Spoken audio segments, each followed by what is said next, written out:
On the afternoon of May 11th, 1984, at approximately 5:23 p.m., a maintenance worker named Thomas Fitzgerald walked past the haunted castle attraction at Six Flags Great Adventure in Jackson Township, New Jersey. The sun had begun its slow descent over the 2,200-acre property, casting long shadows across the midway where roughly 15,000 visitors wandered between rides. Fitzgerald later recalled noticing a group of teenagers entering the attraction, 8 of them, maybe 9, laughing the way teenagers do when they're about to be frightened for fun. The temperature had reached 72 degrees that afternoon. A light wind carried the smell of funnel cake and cut grass across the park. Inside the haunted castle, the air was different. The structure had been assembled from 7 interconnected trailers, each one roughly 40 feet long, creating a winding maze of corridors designed to disorient. Foam padding lined the walls and ceilings, sculpted to resemble stone passages and ancient dungeon walls. The interior was illuminated only by ultraviolet blacklights and the occasional strobe, creating pockets of absolute darkness between manufactured scares. The attraction had been in operation since 1978, and in those 6 years, approximately 2.3 million visitors had walked through its narrow passages, emerging minutes later with racing hearts and relieved laughter. At 5:24 p.m., something changed. The exact cause would later become the subject of federal investigation, state inquiry, and decades of speculation. What is known is that fire appeared. Some witnesses said near the second trailer, others near the third, and moved with a speed that defied ordinary expectation. Polyurethane foam, the same material used to create the castle's Gothic aesthetic, releases toxic gases when ignited. It burns at temperatures exceeding 1,000 degrees Fahrenheit. In tests conducted after the fire, investigators found that the foam used in the haunted castle could become fully engulfed in less than 90 seconds. 8 teenagers entered the attraction that afternoon. None of them exited through the front. The park had been open for exactly 10 years. In that decade, it had processed approximately 28 million visitors through its gates. It had constructed 47 individual attractions. It had generated cumulative revenues exceeding $300 million. It had become, by certain measures, the largest seasonal amusement park on the eastern seaboard.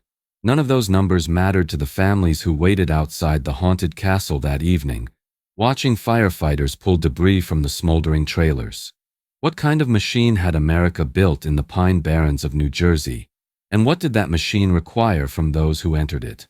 To understand what Six Flags Great Adventure became, one must first understand what it was meant to be, and what the men who built it believed they were building. The land itself had a history that predated any notion of amusement. Jackson Township sits in the heart of the New Jersey Pine Barrens, a 1.1 million-acre expanse of coastal plain forest that has resisted development for centuries. The soil is sandy, acidic, hostile to most agriculture. The forest is dense with pitch pine and Atlantic white cedar, threaded through with streams the color of tea, stained by iron and organic acids leaching from the ground. For generations, the Pine Barrens were considered wasteland, too poor to farm, too remote to settle, too strange to love. The indigenous Lenape people had moved through these forests for thousands of years, following seasonal patterns that left little permanent mark on the landscape. European colonists arrived in the 17th century and attempted to impose their familiar agricultural systems on the unfamiliar terrain. They failed.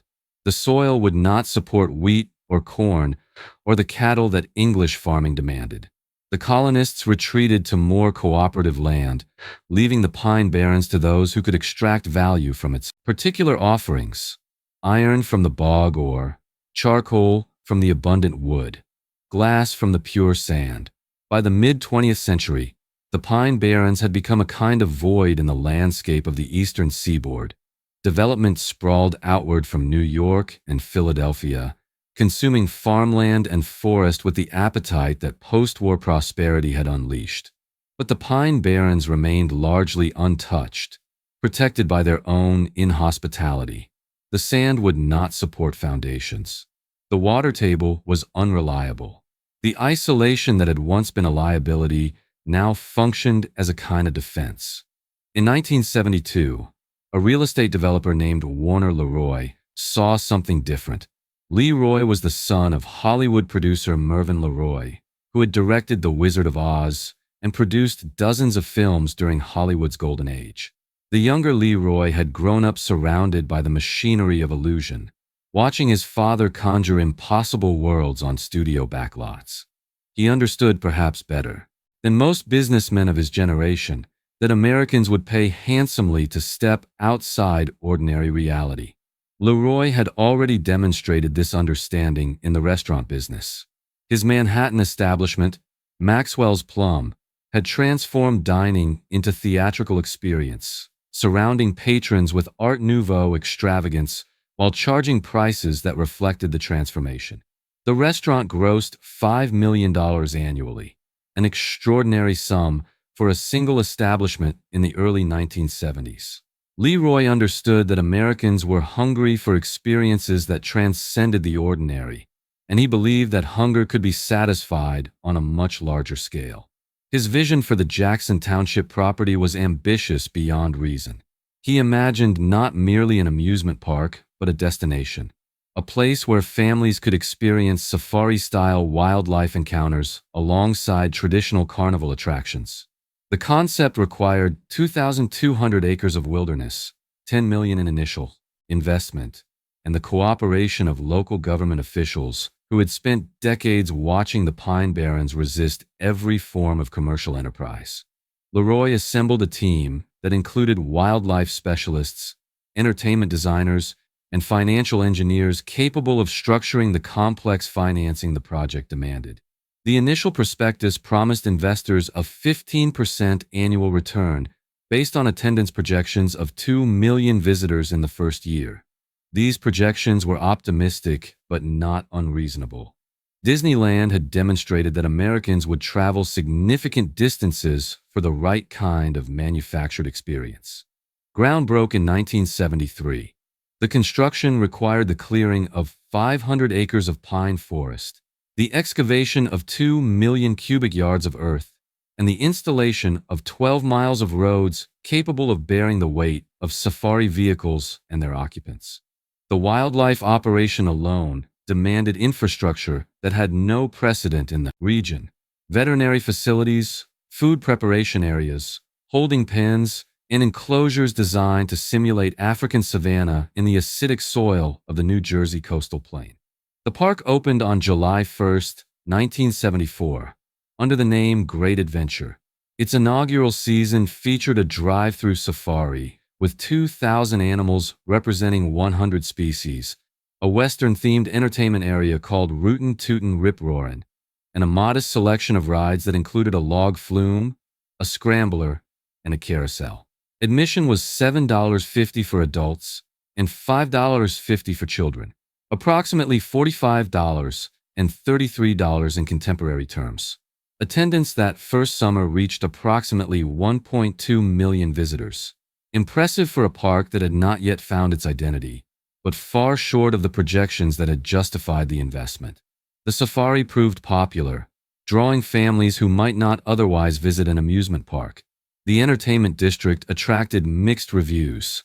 The rides were adequate but unremarkable, but Leroy's vision exceeded his capital. The cost overruns during construction had consumed the contingency reserves and required additional financing at unfavorable terms. The seasonal nature of the business, the park operated only from May through October, created cash flow challenges that year-round expenses could not accommodate. By 1977, facing mounting debts and the realization that a wildlife park in New Jersey could not compete with the emerging empire of Walt Disney World, Leroy sold the property to the Six Flags Corporation for $57.5 million. The safari would remain, a vestige of the original vision. But the park's future now belonged to a company that understood something Leroy perhaps did not. Americans wanted more than illusion. They wanted sensation. Six Flags had been founded in Texas in 1961 by a real estate developer named Angus Wynn Jr. The original concept was straightforward: a regional theme park that could compete with Disneyland by offering a more accessible and affordable alternative. The name derived from the Six Flags that had flown over Texas during its history: Spain, France, Mexico, the Republic of Texas, the Confederacy, and the United States. Each section of the park was themed to one of these historical periods. By the late 1970s, Six Flags had developed a formula for regional theme park success that could be expressed in surprisingly simple terms. A successful park required three elements in careful proportion: a minimum of 400 acres within a 2-hour drive of at least 10 million potential visitors, a flagship roller coaster capable of generating national media attention, and a ticket price that positioned the experience as aspirational but achievable for middle-class families. Great Adventure satisfied the first requirement immediately. Its 2,200 acres dwarfed most competitors, and it sat within 100 miles of both New York City and Philadelphia, giving it theoretical access to more than 25 million people. The Garden State Parkway provided direct access from the north. The New Jersey Turnpike connected from the south and west.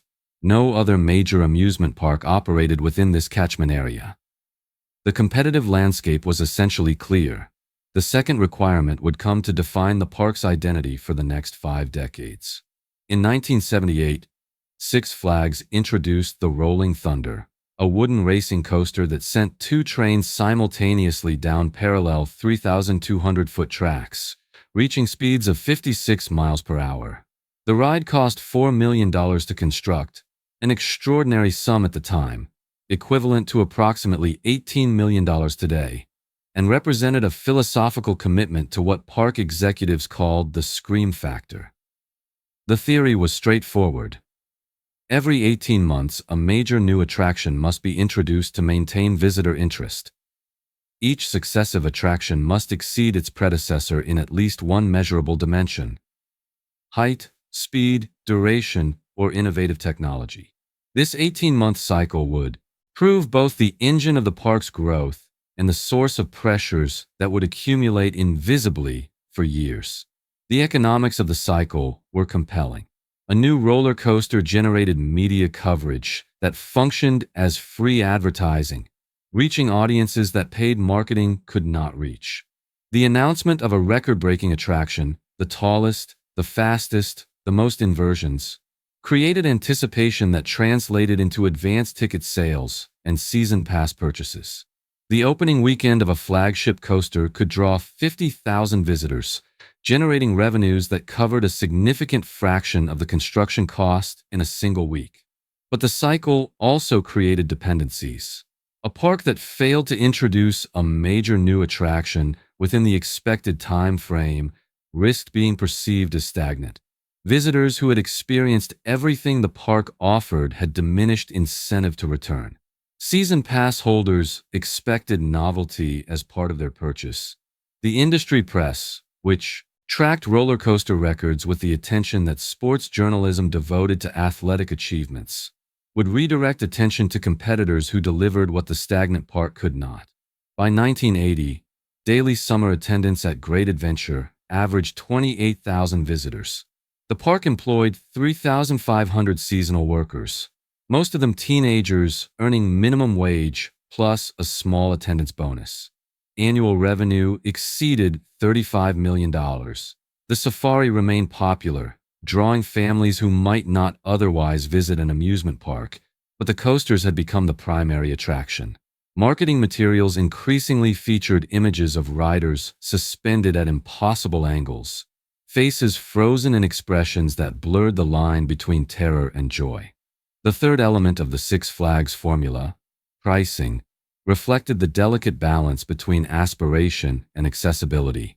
A family of 4 visiting Great Adventure in 1980 would spend approximately $60 on admission, plus an additional $40 on food and souvenirs. This total, equivalent to approximately $200 in contemporary terms, positioned the experience as a significant but achievable expenditure for middle-class households. The park was not a luxury reserved for the wealthy. It was a reward that ordinary families could earn through ordinary saving. This positioning was deliberate and essential. The volume model that governed amusement park economics required mass attendance to function. A park that attracted only affluent visitors could not generate the throughput that justified the capital investment. The rides had to process thousands of people per hour, and those people had to come from every stratum of the middle class, bringing their children and their expectations and their willingness to wait in lines that sometimes exceeded 2 hours for experiences lasting less than 2 minutes. The Haunted Castle, which had opened in 1978 as a modest walk-through attraction, drew approximately 400,000 visitors in its first year. Its popularity was attributed to its simplicity: no mechanical systems to maintain, no height requirements to enforce, no restraints to check. Visitors simply walked through in groups of 15 to 20, navigating the darkness while costumed actors emerged from hidden passages to provoke screams. The attraction generated roughly $1.50 per visitor in pure profit, with operating costs limited to electricity, actor wages, and occasional repairs to the foam scenery. The structure itself had been purchased from a carnival operator who had transported it across the eastern United States for several seasons before selling it to Six Flags.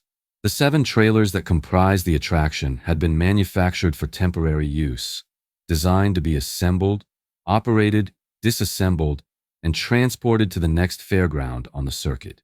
They were not designed for permanent installation, though permanent was a flexible concept in the amusement industry. The interior design reflected the aesthetic conventions of the walk-through haunted attraction, a genre that had evolved from carnival sideshows and church-sponsored hell houses into a distinct entertainment category. The corridors were deliberately narrow, forcing visitors into single-file progression that enhanced vulnerability. The ceiling was low, creating claustrophobic pressure. The foam sculptures that lined the walls depicted skulls, gargoyles, and twisted faces designed to activate primal fears that visitors had paid to experience. No one who operated the Haunted Castle in those early years anticipated what the attraction would eventually become. But the economics of it, the simplicity, the profitability, the apparent safety of an attraction that involved nothing more dangerous than walking, encouraged a particular kind of institutional blindness. The attraction required no engineering review because it contained no engineering.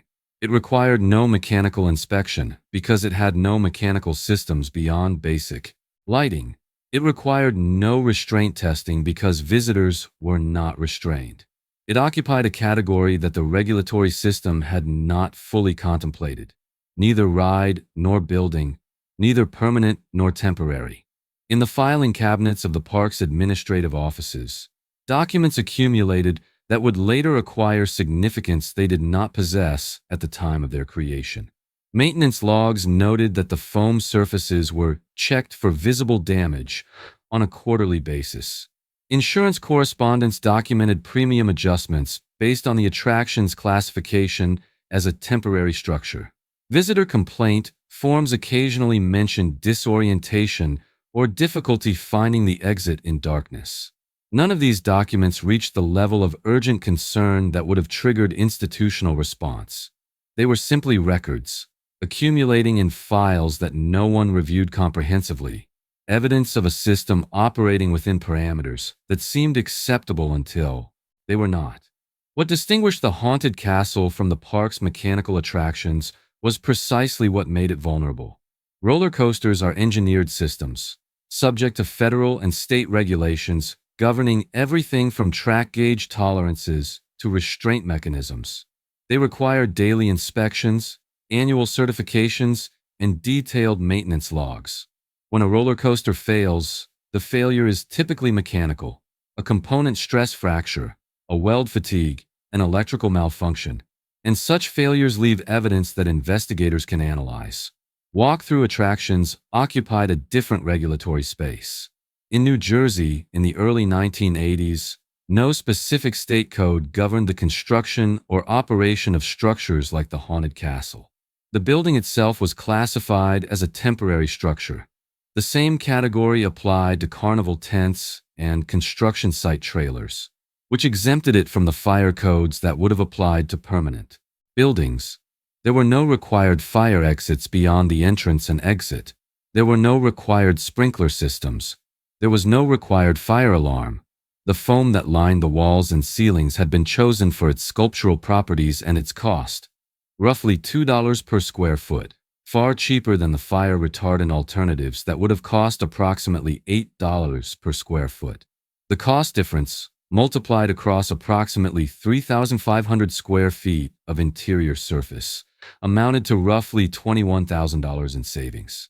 This sum represented approximately 0.06% of the park's annual operating budget. Park maintenance records from the period reveal that the foam was inspected quarterly for visible damage, but no chemical testing was ever performed to assess its combustibility.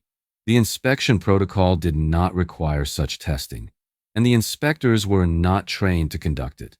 The foam looked intact. The foam remained in place. The foam continued to serve its decorative function. This regulatory gap was not unique to Six Flags Great Adventure. Across the American amusement industry in the late 1970s and early 1980s, walk-through attractions existed in a kind of administrative shadow. They were neither rides nor buildings, neither permanent nor temporary in the way those categories were legally defined. They generated revenue without generating the scrutiny that accompanied mechanical thrills. In 1981, a safety consultant named Richard Haas submitted a report to the park's insurance carrier, identifying the haunted castle as a potential fire hazard due to inadequate egress and combustible interior materials. The report recommended the installation of a sprinkler system at an estimated cost of $55,000 and the replacement of existing foam with fire-retardant alternatives at an estimated cost of $28,000. The total recommended investment was approximately $83,000, less than 0.25% of the park's annual revenue. A copy of the report was forwarded to park management.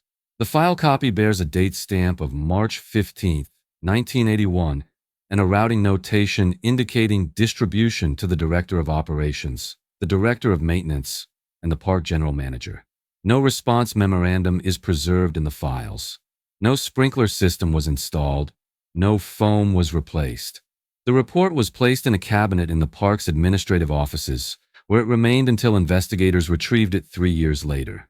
The reasons for this inaction are not recorded in any surviving document. The individuals who made the decision, or failed to make a decision, which amounts to the same thing, have never spoken publicly about their reasoning. What can be observed is the institutional context in which the non-decision occurred. The park was operating under pressure to control costs while simultaneously investing in new attractions. The 18-month cycle demanded capital allocation toward revenue-generating improvements. The haunted castle, despite its profitability, was not a flagship attraction. It did not generate media coverage or attract visitors who would not otherwise attend. It was simply reliable, consistently popular, quietly profitable. The $83,000 that Haas recommended investing in fire safety could also have been allocated toward marketing for the upcoming season, or toward maintenance on the Rolling Thunder, or toward any of the 100 other demands competing for limited resources. The decision not to install the sprinkler system was not necessarily a decision that fire safety did not matter. It may have been a decision that fire safety mattered less than other priorities, or a decision that the risk was acceptable, or simply a failure to decide at all. The report arriving on desks already crowded with urgent matters, acknowledged and filed and forgotten. 3 years later, the report would be retrieved from its cabinet and entered into evidence. The insurance carrier would be questioned about its response to the consultant's recommendations. The park management would face inquiries about why the recommendations had not been implemented. None of these inquiries would restore what had been lost. The roller coaster cycle continued. In 1981, Six Flags introduced the Lightning Loops, a pair of interlocking shuttle coasters that inverted riders at 45 miles per hour. The attraction cost $6 million and required the excavation of 8,000 cubic yards of earth to create its distinctive topography. Park attendance that year reached 3.1 million visitors, setting a record that would stand for 3 seasons. The following year brought the Roaring Rapids, a river rapids ride that simulated whitewater rafting on a 1,400-foot artificial river. The attraction required the installation of 2.3 million gallons of water and a pumping system capable of circulating 35,000 gallons per minute. Construction cost $5.5 million, and the ride immediately became one of the park's most popular attractions, particularly during the hot summer months when visitors sought relief from temperatures that regularly exceeded 90 degrees. In 1983, the Ultra Twister opened, a Heartline coaster that rotated riders 360 degrees along the track's axis, creating a sensation of tumbling through space. The ride had been imported from Japan at a cost of $4 million, plus an additional $1.2 million in shipping and installation. Its opening weekend drew 47,000 visitors to the park, and enthusiast publications hailed it as one of the most innovative coasters in North America. Each new attraction required new infrastructure. Parking capacity expanded from 8,000 vehicles in 1974 to 22,000 by 1983. The food service operation grew from 12 concession stands to 38, employing 800 seasonal workers at peak season. The security staff doubled from 45 officers to 90, then doubled again to accommodate the logistical complexity of managing crowds that sometimes exceeded 35,000 people on summer weekends. The employee training infrastructure grew more slowly. The park's human resources department, which had consisted of 3 full-time staff members in 1978, expanded to 7 by 1983. These 7 employees were responsible for recruiting, hiring, training, and managing approximately 4,000 seasonal workers, a ratio of roughly 570 employees per HR staff member. New ride operators received between 16 and 24 hours of instruction, depending on the complexity of the ride system. The training covered operational procedures, restraint verification, emergency stop protocols, and basic first aid. Operators were required to pass written examinations with a score of 80% or higher before being cleared for unsupervised operation. Walk-through attraction operators, including those staffing the Haunted Castle, received approximately 4 hours of training, focused primarily on costume maintenance and performance technique. Emergency procedures were covered in a single 45-minute session that addressed general evacuation protocols, but did not include attraction-specific training. Operators were shown the location of fire extinguishers, but were not trained in their use. They were informed that emergency exits existed, but were not required to demonstrate knowledge of their locations. The disparity in training reflected the perceived disparity in risk. A roller coaster operator could kill someone through inattention, a restraint not properly secured, an all-clear signal given prematurely. A walk-through attraction operator was simply an actor in a dark corridor. The consequences of their failures were assumed to be minor. A visitor startled too aggressively, a complaint filed with guest services, perhaps a refund issued. The park's emergency response capabilities in 1984 consisted of a first aid station staffed by 1 registered nurse and 2 emergency medical technicians, a fleet of 3 golf carts modified for stretcher transport, and mutual aid agreements with the Jackson Township Fire Department and the Lakehurst Naval Air Station. The nearest hospital with trauma capabilities was 14 miles away in Toms River. Average response time for a medical helicopter, when one was available, was 18 minutes. These numbers existed in documents that no visitor ever saw. The park presented a different set of numbers to the public. 100 rides and attractions, 2,000 safari animals, 2,200 acres of adventure. The numbers that governed safety lived in a separate world from the numbers that governed marketing and the distance between those worlds would narrow suddenly and catastrophically on an ordinary May afternoon. The 8 teenagers who entered the haunted castle at approximately 5:24 p.m. on May 11, 1984, ranged in age from 14 to 19. They had come to great adventure from Bergen County, a 90-minute drive north through the Pine Barrens on the Garden State Parkway. They were classmates and friends from the towns of Dumont and New Milford, young people for whom a day at an amusement park represented the ordinary pleasure of an ordinary spring weekend. The group included 2 sets of siblings and several friends who had known each other since elementary school. They had arrived at the park around noon, purchased all-day passes for $15.95 each, and spent the afternoon experiencing the attractions that the 2,200-acre property offered. By late afternoon, they had ridden the Rolling Thunder twice, waited 45 minutes for the Ultra Twister, and consumed the standard amusement park fare of hot dogs, cotton candy, and soft drinks.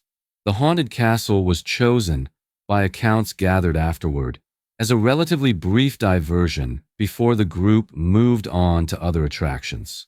The wait time was minimal, perhaps 10 minutes, and the experience itself lasted only 5 to 7 minutes. It seemed like a low-commitment option, a way to cool off in the shade before returning to the rides that demanded longer waits and greater physical intensity. What happened inside the haunted castle in the minutes that followed has been reconstructed from survivor testimony, forensic analysis, and the accounts of attraction operators who were positioned at the entrance and exit. The reconstruction is necessarily incomplete. Fire does not leave witnesses in the places where it burns most intensely. The group entered the attraction as part of a larger wave of approximately 20 visitors. The operator at the entrance, a 17-year-old seasonal employee working his 3rd week at the park, counted them through and closed the entrance gate to allow the group to proceed before admitting the next wave. Standard procedure called for spacing groups approximately 90 seconds apart to prevent crowding in the narrow corridors. At some point after the group entered the 3rd trailer section, a source of ignition, never definitively identified, contacted the polyurethane foam that lined the ceiling. Investigators later proposed several possible causes: a cigarette lighter used by a visitor to navigate the darkness, an electrical short in the ultraviolet lighting system, intentional arson. The state investigation concluded that the ignition source could not be determined with certainty, though subsequent analysis suggested that an electrical fault was the most probable cause. What could be determined was the speed of the fire's propagation. Within 60 seconds of ignition, temperatures in the corridor had exceeded 600 degrees Fahrenheit. Within 90 seconds, the foam ceiling had collapsed in multiple locations, releasing combustion gases including hydrogen cyanide and carbon monoxide at concentrations sufficient to cause incapacitation within seconds of inhalation. Within 120 seconds, visibility in the affected sections had dropped to 0. The haunted castle's design required visitors to navigate a deliberately confusing path through the trailers. Corridors doubled back on themselves. Dead ends forced visitors to retrace their steps. Darkness alternated with strobe illumination in a pattern calculated to disorient. The attraction's entire purpose was the controlled experience of being lost, and in the final moments of the fire, that purpose achieved its darkest expression. Some visitors in the unaffected sections of the attraction escaped through the entrance, pushing past the operator who was attempting to understand the source of the screaming. He could hear deeper in the structure. Others found their way to the exit, emerging into daylight with smoke-stained faces and lungs burning from the fumes they had inhaled during their passage. 8 teenagers did not emerge. They were found later, after the fire department had extinguished the flames and the smoke had cleared enough for rescuers to enter the structure. The positions of their bodies suggested that they had become disoriented in the darkness and smoke, unable to find the exit that existed somewhere in the maze they had entered for amusement. The youngest was 14, the oldest was 19. Their names were released to the media that evening, and for a brief moment, they existed in public consciousness as something more than statistics. as children and siblings and friends who had traveled 90 minutes to spend an ordinary day at an amusement park. The park remained open for approximately 45 minutes after the fire was extinguished. Visitors on the opposite side of the 2,200-acre property reported no awareness that anything had occurred. The Rolling Thunder continued to operate, its parallel trains racing down the 3,200-foot tracks with the same rhythm they had maintained all afternoon. The safari continued to circulate visitors past grazing zebras and resting lions. The food concessions continued to sell hot dogs and funnel cakes to families who had no reason to suspect that anything was wrong. This continuation was not the result of deliberate concealment. The park's communication infrastructure in 1984 did not include centralized emergency notification. Information flowed through radio, channels monitored by supervisors who were responsible for specific zones of the property. The fire at the haunted castle was known immediately to personnel in the vicinity, but the knowledge did not propagate through the system with the speed that the situation demanded. The first emergency call reached the Jackson Township Fire Department at 5:27 p.m., approximately 3 minutes after the fire began. Engine Company 55 arrived at the park's main gate at 5:34 p.m. and reached the haunted castle site at 5:41 p.m. By that time, the fire had largely consumed itself, leaving behind a structure too damaged to enter safely and a perimeter crowded with park visitors who had gathered to watch the emergency response. The decision to close the park came at approximately 8 p.m., after local news broadcasts had begun reporting the tragedy. By that time, the families of the victims had been notified, the bodies had been removed from the structure, and the first waves of investigators had begun their documentation of the scene. The next morning, the front pages of newspapers across the eastern seaboard carried photographs of the burned structure and the faces of the 8 teenagers who had died inside it. The story occupied the lead position on all 3 network evening news broadcasts. Editorial writers began the process of apportioning blame that would continue for years. Six Flags Great Adventure issued a statement expressing sympathy for the families and announcing that the haunted castle would remain closed pending investigation. The park itself would reopen in 3 days, the statement noted, because thousands of families had already made plans to visit and cancellation would cause them hardship. This decision, to reopen so quickly, would later be criticized as callous, as prioritizing profit over mourning. But it also reflected the operational reality of a business that employed 3,500 seasonal workers who depended on continued operations for their income and that had contractual obligations to suppliers and performers that could not be suspended indefinitely. The machine, having processed a tragedy, prepared to resume its function. The investigation that followed the haunted castle fire produced a volume of documentation that reveals the mechanics of American disaster response with unusual clarity. Federal investigators from the National Bureau of Standards arrived within 72 hours. State fire marshals conducted 147 interviews over the following 6 weeks. Insurance adjusters photographed 2,300 pieces of physical evidence, including samples of the polyurethane foam that had fueled the fire's rapid spread. The National Bureau of Standards conducted combustion tests on foam samples recovered from the undamaged sections of the structure. The tests revealed that the foam ignited at temperatures as low as 300 degrees Fahrenheit and reached full combustion within 45 seconds of ignition. The combustion produced toxic gases at concentrations that would cause loss of consciousness within 30 seconds of exposure. These findings confirmed what the forensic evidence had already suggested. The victims had been overcome by smoke and fumes before they could navigate to safety. The findings were damning but unsurprising to anyone who had understood the regulatory landscape.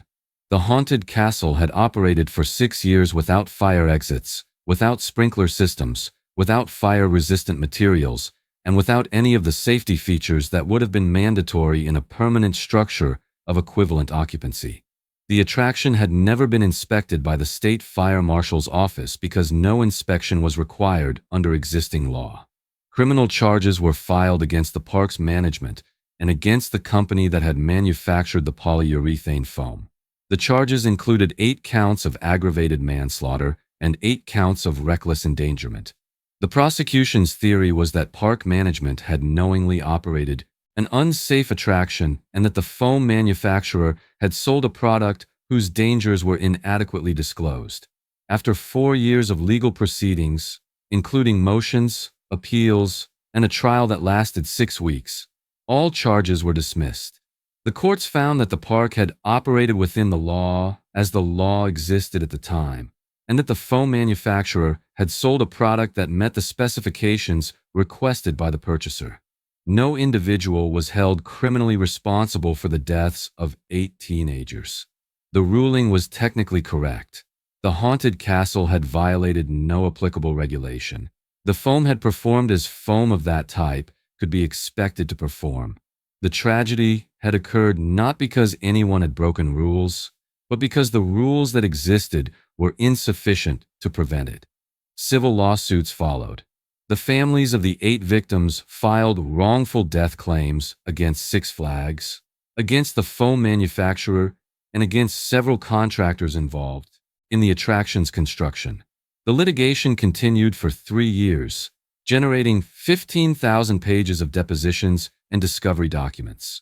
Settlements totaling $12.5 million were paid to the families of the victims, approximately $1.56 million per life lost.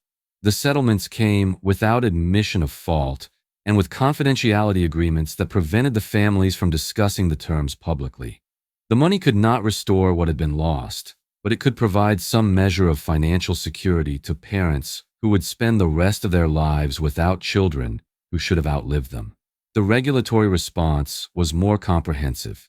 Within 18 months of the fire, New Jersey had enacted the strictest amusement park safety code in the nation, known informally as the Haunted Castle Law.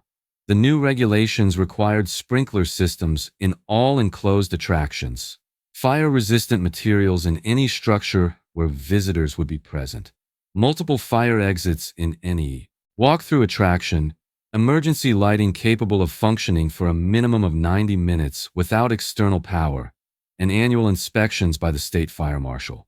Similar legislation followed in Pennsylvania, New York, Connecticut, and eventually in 38 additional states. The amusement industry, which had resisted federal safety regulation for decades, accepted the new state-level requirements as the cost of continued operation. The alternative, federal oversight that might prove even more restrictive, was considered worse. The haunted castle site was demolished within weeks of the investigation's conclusion. The 7 trailers were dismantled, the debris was removed, and the ground was graded smooth. In its place, Six Flags constructed a memorial garden featuring benches and plantings that remained in the park for several years before being quietly removed during a renovation project. The 8 names were not inscribed anywhere that a visitor could see them. If the haunted castle fire represented a rupture in the park's history, the years that followed demonstrated the remarkable capacity of institutional memory to heal around such wounds while preserving their essential contours. Six Flags Great Adventure reopened for the 1984 summer season, 47 days after the fire.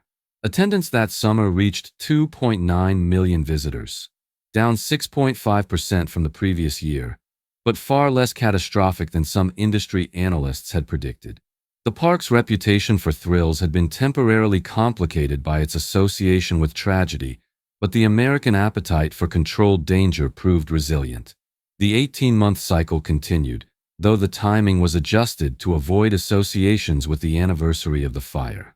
In 1985, Six Flags announced plans for the Great American Scream Machine, a steel roller coaster that would feature 7 inversions, more than any coaster in the world at that time. The project required $8 million in capital investment, 3,000 tons of steel, and 18 months of construction. The announcement served multiple purposes. It signaled that the park was committed to its future. It generated media coverage that redirected attention from the tragedy of the previous year. It provided enthusiasts with something to anticipate, a reason to believe that the park remained a destination worth visiting despite what had occurred. When the Scream Machine opened in May 1989, it drew 45,000 riders on its first day of operation. The roller coaster press, publications like Amusement Today and Roller Coaster Magazine, hailed it as a triumph of engineering and a statement of ambition. The 7 inversions, executed at speeds reaching 68 miles per hour, delivered exactly the sensation that the marketing had promised. The pattern continued through the 1990s and into the new millennium. Each new attraction was marketed as the fastest, the tallest, the most innovative, the most terrifying. The numbers escalated in a trajectory that seemed to follow an internal logic impervious to external events. Nitro opened in 2001, a hypercoaster standing 230 feet tall, with a first drop of 215 feet at 66 degrees, reaching speeds of 80 miles per hour. The construction cost $20 million and the ride required the relocation of 2 miles of existing pathways to accommodate its 5,394-foot layout. First-year ridership exceeded 3 million. Superman Ultimate Flight opened in 2003, a flying coaster that suspended riders face down beneath the track, simulating the experience of flight at speeds up to 60 miles per hour. The attraction cost $12 million and required specialized restraint systems that had been developed only 2 years earlier. King Ka opened in 2005, a hydraulically launched roller coaster that, at its opening, held records for the tallest and fastest coaster on Earth. The ride accelerated from 0 to 128 miles per hour in 3.5 seconds, generating forces of 4.5 G. Approximately 3 times the force experienced during a commercial aircraft takeoff. The tower rose 456 feet above the New Jersey Pine Barrens, visible from 12 miles away on clear days. The project cost $25 million. Each of these attractions represented the state-of-the-art in roller coaster engineering. Each pushed boundaries that had constrained previous generations of designers. Each delivered sensations that had been impossible to achieve with earlier technology, and each carried risks that the engineering had calculated but could not eliminate. King Ka represented the logical terminus of a design philosophy that had governed the park for 3 decades. If sensation was the product, then ever greater sensation was the competitive advantage. The hydraulic launch system, developed by the Swiss engineering firm Intamin AG, was the most powerful ever installed on a passenger ride. The engineering tolerances were measured in millimeters. The failure modes were carefully analyzed and redundantly protected against. The hydraulic launch worked by accumulating pressure in a system of accumulators, essentially large tanks that stored hydraulic fluid under compression. When the launch was triggered, the fluid was released through a series of valves, driving a catch car that propelled the train from stationary to 128 miles per hour in the span of 3.5 seconds. The system generated approximately 20,800 horsepower, more than twice the power of a Formula One racing car. The engineering required to contain and direct this power was formidable. The launch track was constructed from steel beams weighing 18 tons each, secured to foundations that extended 40 feet into the sandy New Jersey soil. The cable that connected the catch car to the train was rated for loads of 7,000 pounds per square inch. The braking system, which activated if sensors detected any anomaly in the launch sequence, could stop the train from full speed in less than 300 feet. And yet, in July 2005, less than 4 months after King Ka opened, a cable snapped during the launch sequence. The train had traveled approximately 90 feet when the cable, which bore loads approaching its rated capacity during each launch, separated at a point weakened by metal fatigue. The train decelerated rapidly and rolled backward to the station under the influence of the magnetic braking system. No passengers were injured. Park officials announced that the ride would close for inspection. The closure lasted 6 weeks. Engineers replaced not only the failed cable, but the entire cable system, implementing a design modification that distributed load more evenly across the cable's length. The cost of the repair exceeded $3 million, approximately 12% of the original construction budget. When King Dakar reopened in August 2005, attendance surged. The near incident had, if anything, enhanced the ride's reputation for danger. Enthusiasts discussed the cable failure in online forums with a mixture of concern and fascination. The ride's reliability statistics became a subject of ongoing commentary, with visitors reporting multi-hour waits that reflected both the attraction's popularity and its frequent mechanical interruptions. This pattern, incident, closure, repair, return, would repeat itself across multiple attractions in subsequent years. The statistics reveal both the system's resilience and its tensions. Between 2000 and 2015, Six Flags Great Adventure experienced 23 ride closures due to mechanical incidents, ranging from minor component failures to situations requiring emergency evacuation of passengers stranded on elevated track sections. None of these incidents resulted in fatalities. The park's safety record, measured in injuries per million riders, improved consistently during this period.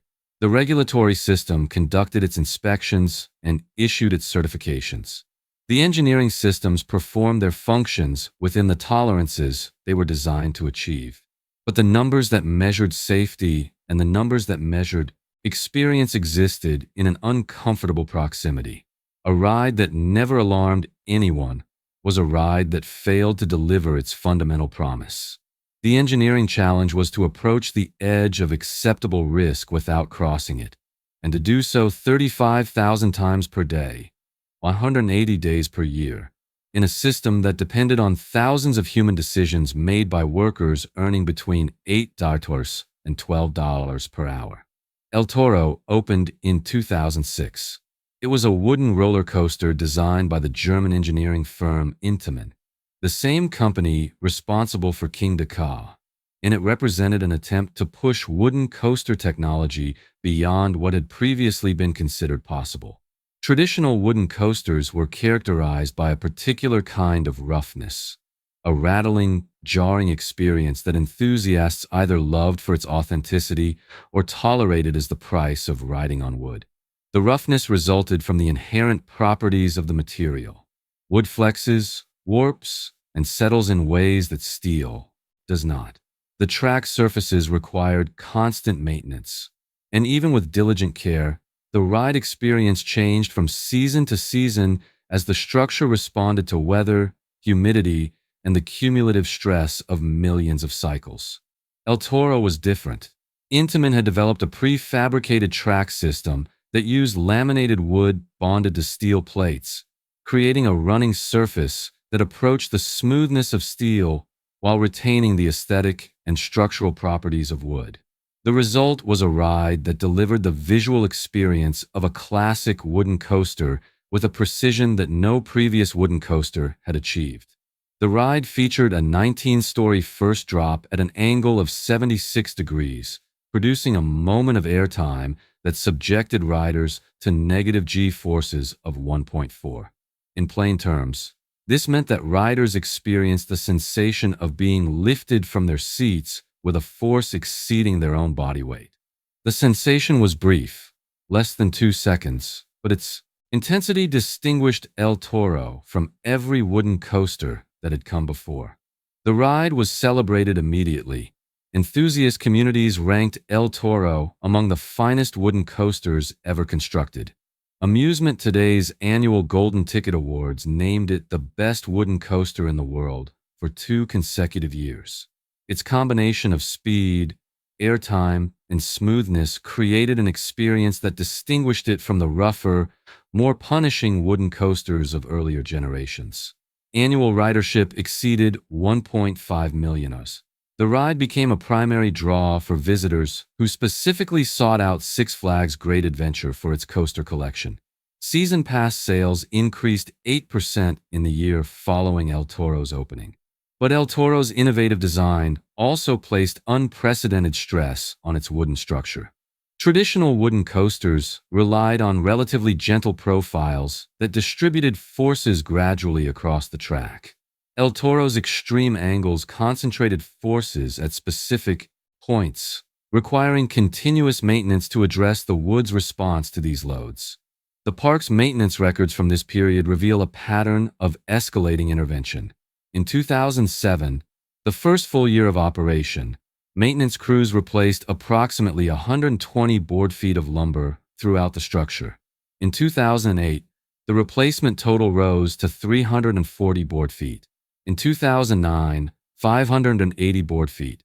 The curve was not linear, but exponential, suggesting that the stress patterns were creating cascading effects throughout the wooden frame. By 2015, the cumulative replacement exceeded 8,000 board feet, approximately 10% of the ride's original wooden structure.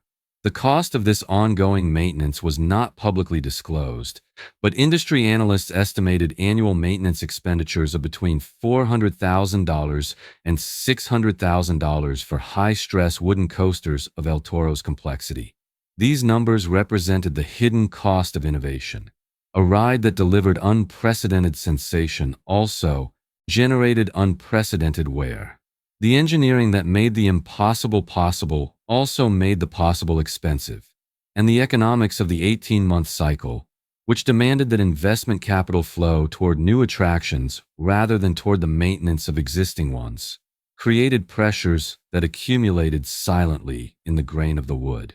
The New Jersey Carnival Amusement Ride Safety Act, enacted in 1985 in the wake of the Haunted Castle fire, created one of the most comprehensive oversight systems in the American amusement industry. Under the Act, every ride at Six Flags Great Adventure required annual certification by a licensed professional engineer. Daily inspections were mandatory, with documented checklists maintained for state review.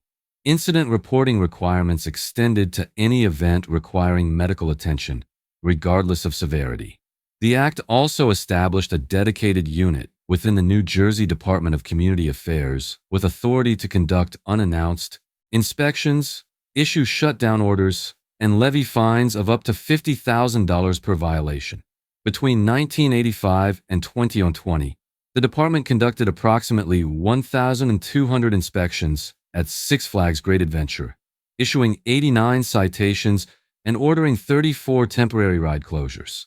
The inspection protocol was detailed and systematic.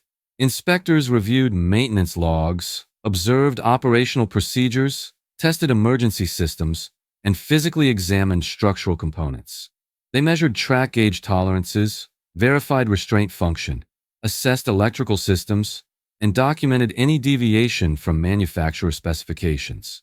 For roller coasters, the inspections focused on the mechanical systems that posed the most obvious risks: restraints that might fail to secure riders, track that might separate from its supports, wheels that might wear beyond safe tolerances. The protocols reflected decades of accumulated knowledge about how roller coasters fail and what interventions could prevent those failures. The effectiveness of this regulatory infrastructure is difficult to measure. No fatality occurred on a mechanical ride at the park between the Haunted Castle fire and the summer of 2022, a span of 38 years during which approximately 100 million riders experienced the park's attractions. This statistic can be read as evidence of the system's success, or as evidence that the system was testing dangers that had not yet materialized.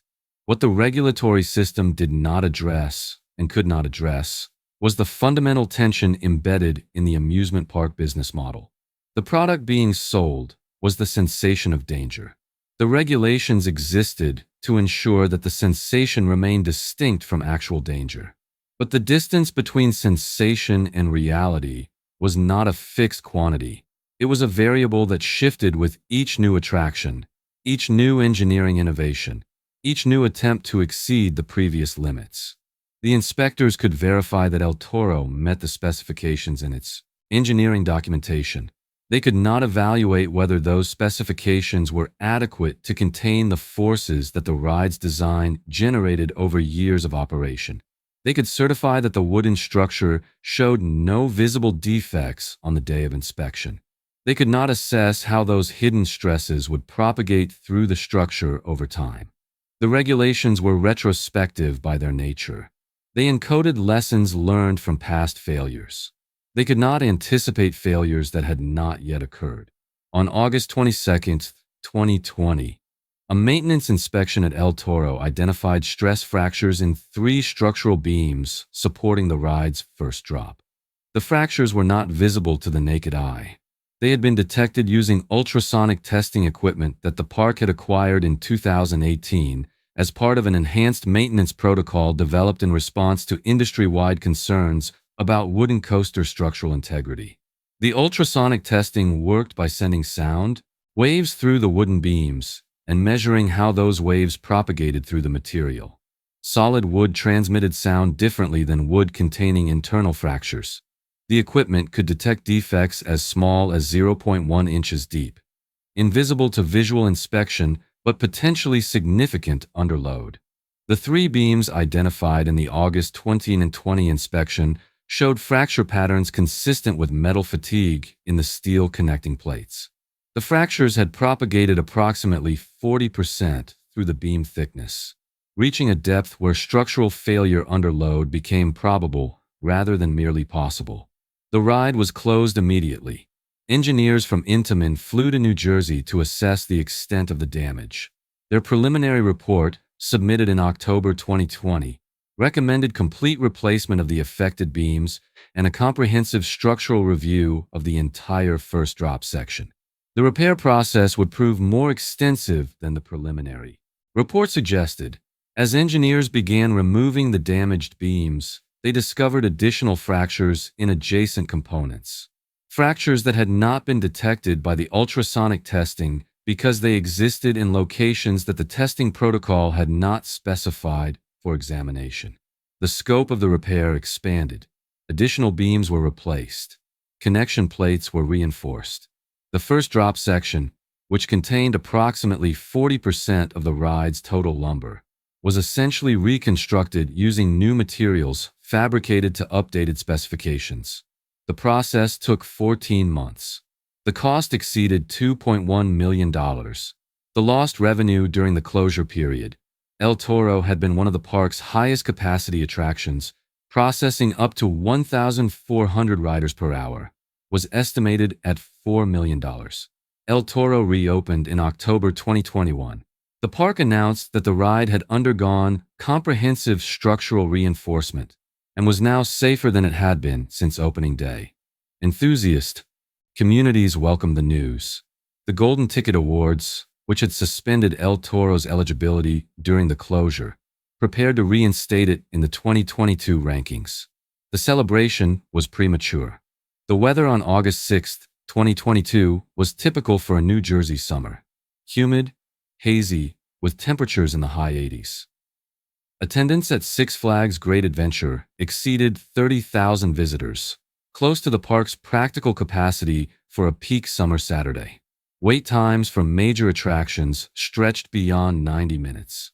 El Toro had been operating normally throughout the day. The ride had completed approximately 340 cycles since park opening, each cycle carrying between 24 and 36 passengers through the 4,400-foot course. The morning inspection had noted no anomalies. The operational log showed no mechanical interruptions. At approximately 7:15 p.m., a train carrying 36 passengers departed the station and climbed the 181-foot lift hill. The train crested the hill and accelerated into the 76-degree first drop, reaching a speed of approximately 70 miles per hour at the base of the drop.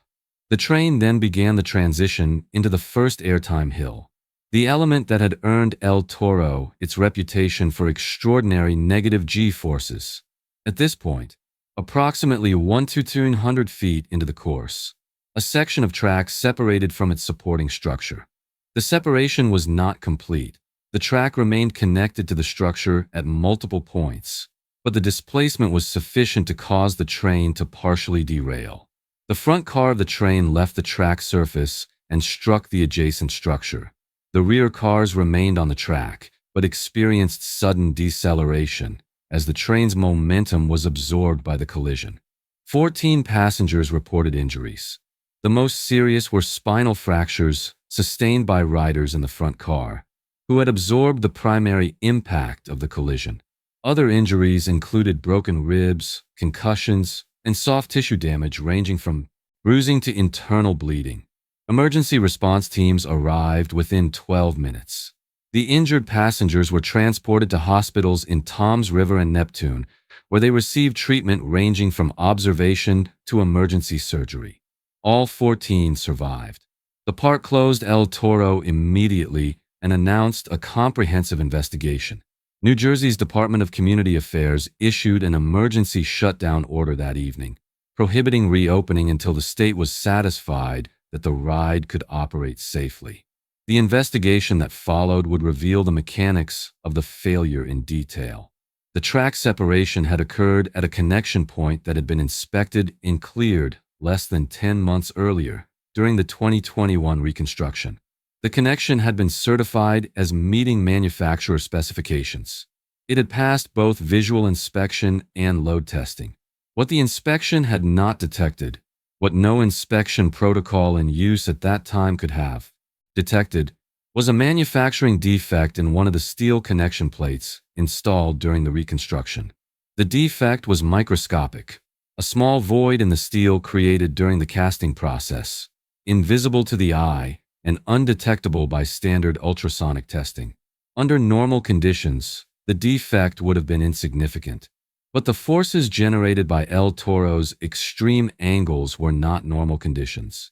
Each cycle of the ride generated stress concentrations at the connection points that exceeded what traditional wooden coasters produced.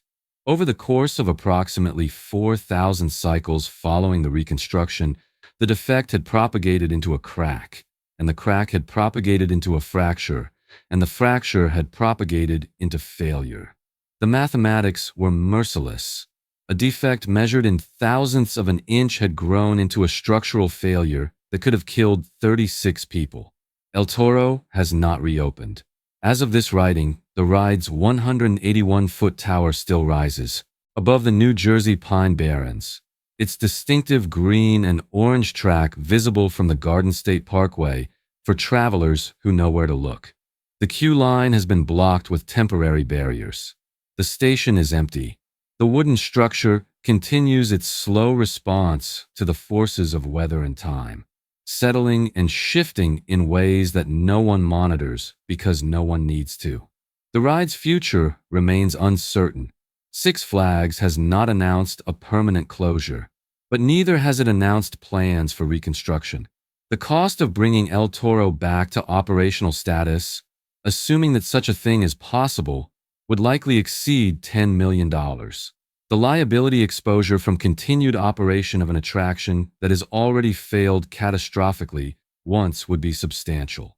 The reputational risk of another incident, however unlikely, would be difficult to quantify. The mathematics of the decision are not favorable. El Toro was a signature attraction, but it was also a maintenance burden that generated costs disproportionate to its capacity. The footprint it occupies could support a new attraction, steel rather than wood, designed with contemporary engineering knowledge rather than 2006 state-of-the-art. The insurance implications alone might favor replacement over restoration. But the decision is also about something that cannot be captured in spreadsheets. El Toro was, for many enthusiasts, the finest wooden coaster ever constructed. Its combination of smoothness and intensity represented a breakthrough in what the material could achieve. Its closure represents not just a business decision, but a kind of loss, the end of a specific experience that cannot be replicated elsewhere. The park continues without it. The 2023 season introduced a new steel coaster, the Jersey Devil, which operates reliably and generates adequate queues. King Ka still launches riders toward 128 miles per hour when it operates, which is less frequently than visitors expect. The safari still circulates visitors past animals whose ancestors were imported 50 years ago to realize a vision that no longer drives the business. The machine has adapted. It always does. Six Flags, Great Adventure operates today on approximately 510 acres. Less than 1/4 of the original 2,200-acre property that Warner Leroy assembled in the early 1970s.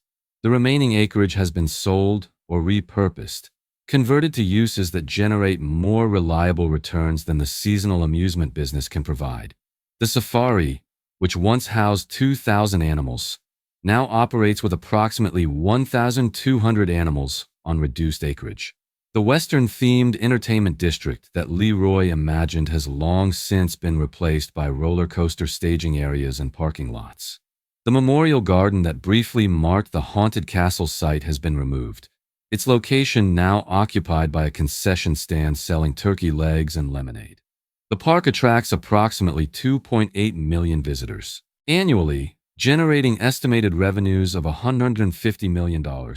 It employs 4,500 seasonal workers and 350 permanent staff. Its fleet of roller coasters, currently numbering 12 operational attractions, represents a combined capital investment exceeding $200 million over 5 decades. These numbers describe a business that has survived multiple catastrophes and continued to grow. They describe an institution that processes human beings through manufactured fear at an industrial scale. They describe a machine. What the numbers do not describe is memory. 8 teenagers died in the haunted castle in 1984, and their names appear in no memorial that a visitor to the park can find. The maintenance worker who noticed them entering the attraction, Thomas Fitzgerald, whose recollection opens this account, died in 2019, taking with him the first-hand memory of that ordinary afternoon. The investigators who documented the fire have mostly retired. The families who received settlements signed agreements that prevent them from speaking publicly about what they know and what they believe. Memory in an amusement park exists only in the bodies of those who have experienced its attractions. The fear that El Toro produced was real, even though the danger it represented had been carefully engineered into acceptability. The thrill that King Dakar delivers is real, even though the launch sequence has been calibrated to operate within human physiological tolerances. The sensations are genuine, even though the environment is constructed. But there is another kind of memory, institutional memory, that operates differently. The park knows what has happened within its boundaries. The files exist, the maintenance logs exist, the incident reports exist, the insurance claims exist, the settlement agreements exist. Somewhere in the administrative infrastructure of Six Flags Entertainment Corporation, documents preserve the history that the visitor experience is designed to conceal. Whether this knowledge translates into action depends on calculations that occur far from the midway. In offices where spreadsheets convert risk into probability and probability into cost. The safety investment that was not made in 1981 cost $83,000. The structural failure that was not prevented in 2022 cost millions more. The relationship between these numbers is not linear, not predictable, not reducible to any formula that decision-makers can reliably apply. The New Jersey Pine Barrens have witnessed human enterprise for centuries, and they have outlasted most of it. Iron furnaces operated here in the 18th century, feeding the colonial economy until Pennsylvania coal made their charcoal-fueled operations obsolete. The ruins of those furnaces still stand in the forest, their stone walls slowly returning to the earth from which they were extracted. Paper mills drew water from the cedar swamps until synthetic processes eliminated their competitive advantage. Cranberry bogs spread across the landscape and then contracted as corporate agriculture favored more manageable regions. Military installations rose during wartime and were abandoned when peace returned. Each enterprise left its mark on the forest, and the forest absorbed each mark and continued.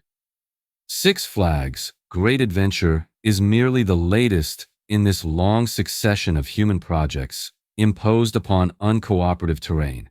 The park has altered 510 acres of what was once contiguous forest, a significant footprint, but less than 0.05% of the Pine Barrens' total extent.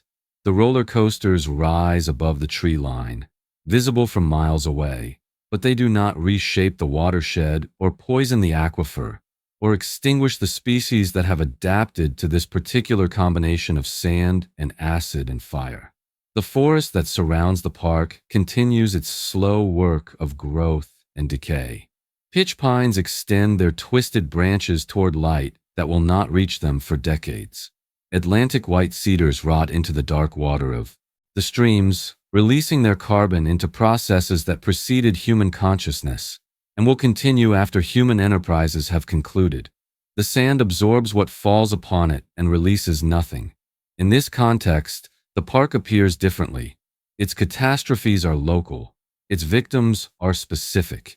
Its dangers are contained within boundaries that can be mapped and regulated, and in the final analysis, exited. Visitors who enter also leave. Workers who operate also clock out.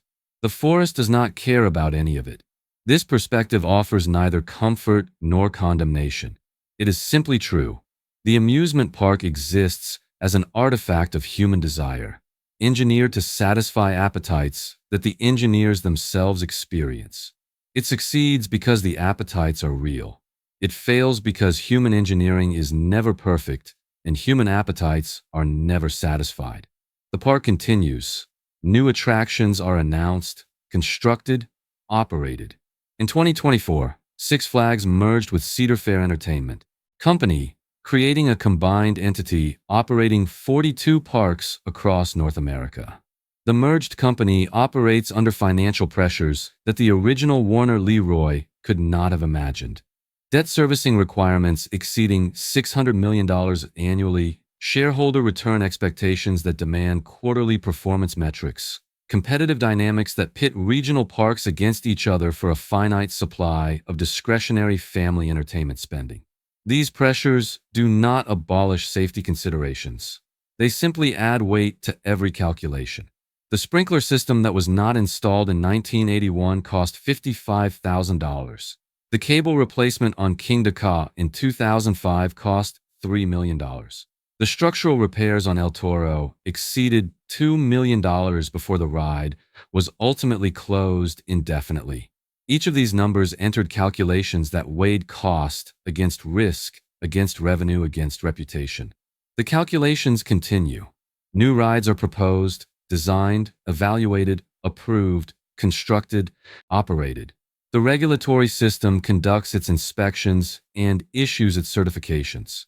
The engineering systems perform their functions within the tolerances they were designed to achieve. The workers, earning wages that have barely kept pace with inflation over the decades, check restraints and press buttons and watch screens for anomalies they have been trained to recognize.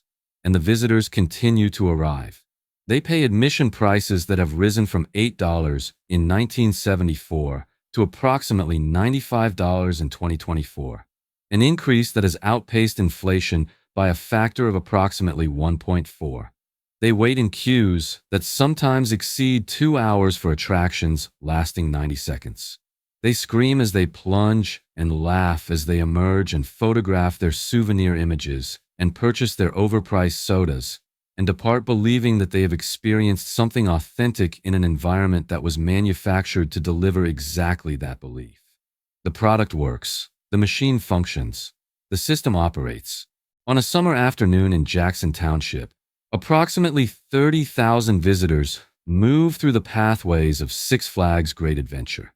They cluster at the base of King de Ka, watching trains rocket skyward every 45 seconds when the ride is operational, which is less often than the schedule promises. They queue for attractions that did not exist 5 years ago and will not exist 10 years from now. They wander past the site where the haunted castle once stood, unaware that 8 people died there 40 years ago, unaware that the ground beneath their feet holds a history that the park has no interest in preserving. The sun crosses the sky as it always does. The shadows lengthen. The pine barrens absorb the noise that the park generates and return silence. In the administrative offices, spreadsheets are updated and projections are revised, and decisions are made about investments that will not be realized for 18 months or 36 months or 5 years. Somewhere in those files is a recommendation that has not yet been acted upon, a safety enhancement that has been costed and analyzed and deferred. The recommendation is reasonable. The cost is significant but not prohibitive. The risk it addresses is real but remote. The decision to defer is also reasonable, given other priorities and other pressures and other demands on finite resources. This recommendation exists. It has always existed in some form at every moment in the park's 51-year history. The content changes, but the structure remains constant. There is always a safety measure that could be implemented and has not been. There is always a calculation weighing probability against cost. There is always a judgment that the current state of affairs is acceptable until the moment when it is not. The park is not uniquely culpable in this calculation. The calculation pervades modern life. It governs automobiles and pharmaceuticals and building codes and food safety and every other system that manages risk on behalf of populations too numerous to protect individually. The park merely expresses this calculation in a form that is unusually concentrated and unusually visible. But visibility does not guarantee comprehension. The visitors who stream through the turnstiles understand that they are purchasing fear. They do not understand the full scope of what they are trusting, or the pressures that shape the decisions made on their behalf, or the history that is accumulated in the soil beneath their feet. The forest knows. The files know. The machine knows what has happened within it and what continues to happen and what might yet happen. The park closes at 10 p.m. on summer evenings. The final riders descend from their attractions and make their way toward the exits. The parking lots empty as families load exhausted children into vehicles for the drive home. The lights on the roller coasters extinguish one by one, reducing the towers to silhouettes against the New Jersey sky. In the darkness, the pine barrens resume their dominion. Whippoorwills call from the scrub. Foxes emerge from the underbrush to investigate the refuse that the day has generated. The temperature drops, and the steel contracts, and the wooden structures settle into the configurations that stress has produced over years of operation. The maintenance crews arrive at midnight. They walk the tracks with flashlights, checking connections and examining surfaces and documenting what they observe in logs that will be filed and reviewed and occasionally acted upon. The work is unglamorous but essential. It continues through the night, every night, for as long as the park remains operational. By dawn, the preparations will be complete. The rides will be ready. The gates will open. The visitors will return, seeking what they have always sought. The sensation of danger, carefully contained, briefly experienced, safely concluded. The machine will process them. It will deliver what it promises. It will extract what it requires. And the question that has echoed through these 5 decades, the question that the haunted castle posed and El Toro repeated and every future incident will pose again, remains suspended in the humid air above the pine barrens. Unanswered because it cannot be answered, present because it cannot be dismissed. When the next calculation fails, and the mathematics of probability ensure that eventually, inevitably, some calculation will fail, whose name will be written in the space between what was promised and what was delivered?